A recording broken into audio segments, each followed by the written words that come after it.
Hello Kultivator Junior, selamat datang di dunia novel. Bab 6342 Jejak Song Luoi. Nenek saya? Ekspresi Chu Feng berubah. Sekarang dia tahu bahwa ibunya telah memasuki sungai surgawi ke-9. Meskipun Suro dan Sume diculik oleh Yuxian yaitu bulan abadi, Yuxian tidak punya pilihan selain melakukannya dan dia sebenarnya orang baik. Adapun anggota klan surgawi keluarga Chu dan teman-teman di alam bawah Zhu Tianhe, meskipun mereka semua hilang, Chu Feng juga samar-samar merasa bahwa mereka aman. Dengan perhitungan ini, di dunia seni bela diri yang luas ini, orang yang paling dikhawatirkan Chu Feng sebenarnya adalah neneknya. Meskipun diketahui bahwa neneknya sangat sakti. Tetapi bagaimanapun juga, dia tidak sadarkan diri, dan ini selalu mengkhawatirkan. Biarkan saya bicara sebentar. Setelah Tianjian Chanhua selesai berbicara, dia meninggalkan gunung peluang garis darah bersama Chu Feng dan yang lainnya. Dia membawa Chu Feng dan kelompoknya ke kapal perang. Kapal perang itu besar dan diparkir tepat di langit berbintang, tetapi hanya ada 100 orang di dek yang luas itu. Mereka mengenakan jubah putih seragam dengan tanda-tanda istana pedang surgawi tergantung di pinggang mereka. Meskipun jumlah mereka hanya sedikit, namun tingkah laku dan temperamen mereka sangatlah luar biasa, membuat orang menyadari bahwa mereka sangat kuat. Bertemu dengan Nona Chanhua. Salam untuk tetua Jiumeng. Sekalipun mereka sangat kuat, ketika mereka melihat Tianjian Chanhua dan Tianjian Jiumeng, orang-orang ini tetap membungkuk hormat. Setelah mereka mendarat di Geladak tetapi tidak berhenti. Ia berjalan lurus menuju kompleks istana di medan perang, berhenti di depan pintu istana, dan menatap orang-orang di belakang Chu Feng.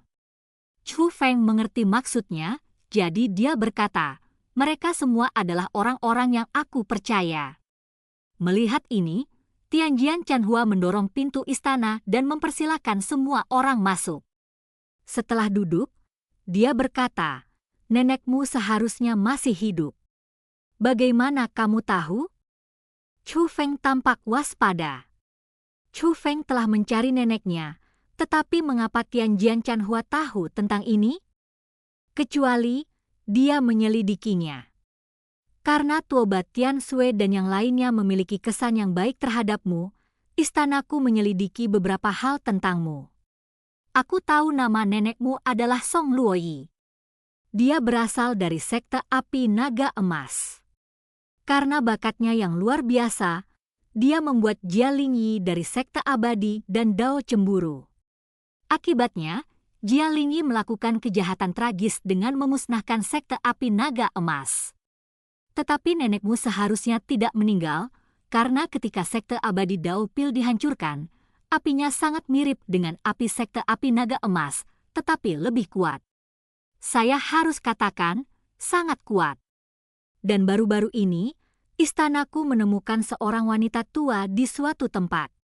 Metodenya hampir sama dengan api yang tertinggal saat dia menghancurkan sekte abadi Dao Pil. Setelah Tianjian Chanhua mengatakan ini, Chu Feng buru-buru bertanya, di mana kamu menemukannya? Tianjian Chanhua tidak menjawab secara langsung, tetapi berkata, kamu sebenarnya tahu bahwa nenekmu masih hidup, kan? Tianjian Chanhua selesai berbicara dan mengeluarkan sebuah gulungan. Gulungan itu dibuka, memperlihatkan seorang wanita tua dengan wajah cacat tetapi berpakaian elegan. Itu adalah nenek Chu Feng, Song Luoi. Apakah ini nenekmu? Tianjian Chanhua bertanya. Chu Feng berpikir sejenak lalu mengangguk setuju. Entah dia mengakuinya atau tidak, pihak lain yakin bahwa ini adalah neneknya, jadi dia hanya setuju dan bertanya tentang keberadaan neneknya. Di mana nenekku? Chu Feng bertanya. Terletak di tempat rahasia di langit berbintang. Kebetulan kita juga akan ke sana, jadi mengapa kita tidak pergi bersama? Kata Tianjian Chanhua. Bisa. Setelah Chu Feng selesai berbicara, dia menatap orang tua dan kakek Xiao Yuer. Senior, Mengapa kamu dan saudara Yuer Xiaoyu tidak kembali dulu? Namun, begitu Chu Feng selesai bicara, sebelum orang tua Xiao Yuer sempat menjawab, Xiao Yuer sudah lebih dulu berkata, "Kakak, bawa aku ikut denganmu." "Sahabatku Chu Feng, jika kamu tidak menganggapku sebagai beban, aku ingin pergi bersamamu," kata kakek Xiao Yuer. "Senior, apa yang kamu bicarakan? Bagaimana mungkin kamu menjadi beban? Jika kamu bisa ikut denganku, aku akan dengan senang hati melakukannya. Aku hanya takut menunda keperluan klan Anda," kata Chu Feng. "Apa yang bisa kami lakukan untuk menundanya? Yang terpenting bagi kami sekarang adalah melindungi Anda." "Benar," kata kakek Xiao Yuer. Orang tua Xiao Yuer juga mengangguk setuju. Chu Feng tahu apa yang mereka pikirkan. Meskipun kekuatannya saat ini mungkin tidak cukup untuk menghadapi para petarung terkuat di atas, tetapi bagaimanapun juga, mereka semua berada di alam dewa. Mereka selalu berpikir untuk dapat membantu Chu Feng. Adapun masalah hidup dan mati, dia secara alami takut mati. Namun karena merasa berutang pada Chu Feng, dia pun bersedia mengambil risiko. Tentu saja, Chu Feng tidak bisa menolak kebaikan ini. Selain itu, salah satu perkataan Chu Feng adalah benar. Meskipun rusa ilahi merupakan kartu truf yang menyelamatkan nyawa, dalam beberapa situasi itu tidak cukup hanya menyelamatkan nyawa Anda. Tak peduli apakah dia yang terbaik atau tidak, seorang dewa tetaplah dewa. Dengan adanya dari alam dewa yang memimpin, seseorang selalu merasa lebih percaya diri. Tepat setelah semua orang membuat keputusan, Qin Xuan mendekati Chu Feng. "Saudara Chu Feng, terima kasih banyak telah datang ke Gunung Peluang Garis Darah kali ini. Saya harap Anda dapat menemukan keberadaan Senior Song. Tetapi aku tidak akan menemanimu dalam perjalanan ini." Chu Feng bertanya, "Saudara Qin, apa rencanamu?" "Aku akan terus mencari pelaku sekte abadi langit surgawi.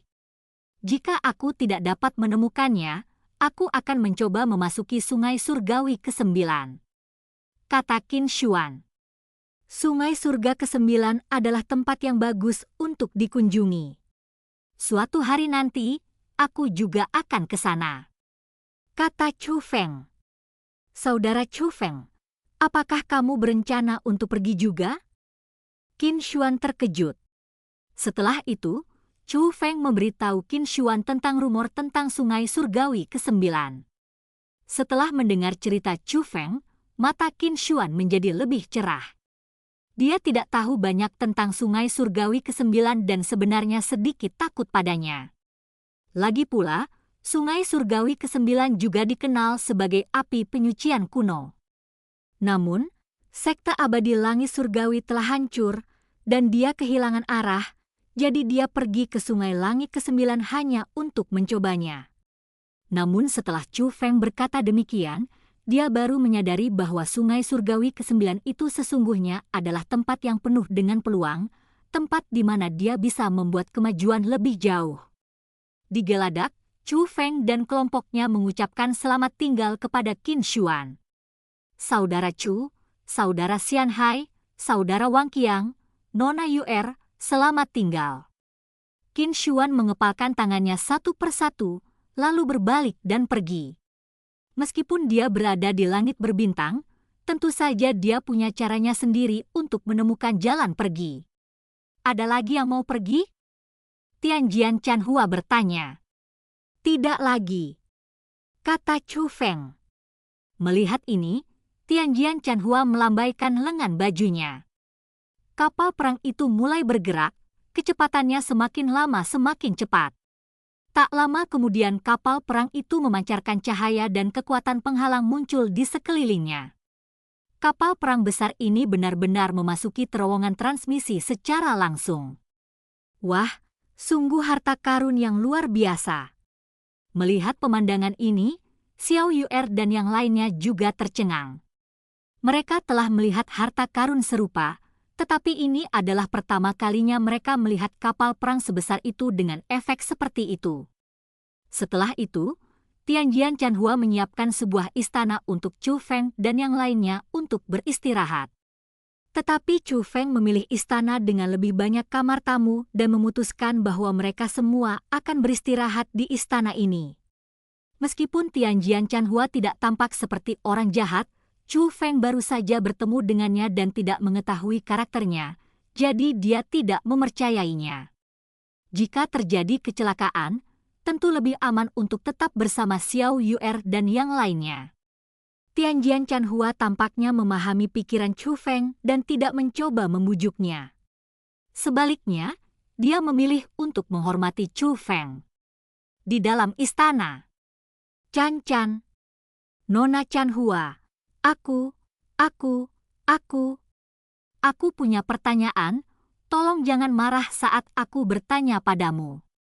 Wang Qiang memandang Tianjian Chanhua dan berkata, "Jika kamu pikir aku akan marah, maka jangan bertanya," kata Tianjian Chanhua. "Oke." Lalu saya bertanya, "Kamu cantik sekali, kenapa namamu disebut Chan Chanhua?" Bunga yang layu dan pohon willow yang layu, kedengarannya sangat.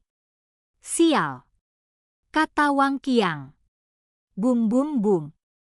Di dalam istana, tiba-tiba terasa dingin menusuk tulang. Itu adalah Tianjian Jiumeng, dan dia tampak tidak senang. "Tuan, saya menyarankan Anda untuk berhati-hati dengan kata-kata dan tindakan Anda."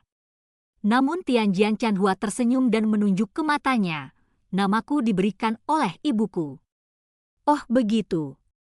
Melihat mata Tianjian Chanhua yang sedih, Wang Qiang tiba-tiba menyadari, Ya, maafkan aku karena telah lancang."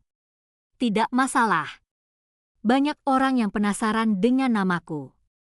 Menurutku kedengarannya bagus," kata Tianjian Chanhua. "Benar-benar bagus, sangat menawan." Xiao Yu'er juga setuju. "Nona, jika Anda merasa tidak nyaman untuk memberitahu saya lokasi pasti perjalanan ini, bisakah Anda setidaknya memberitahu saya Sungai Tianhe yang mana?" Chu Feng bertanya pada Tianjian Chanhua. "Jika aku harus mengatakannya, itu sangat dekat dengan Sungai Surgawi ke-9, kata Tianjian Chanhua. "Sungai Surgawi ke-9? Chu Feng sedikit terkejut.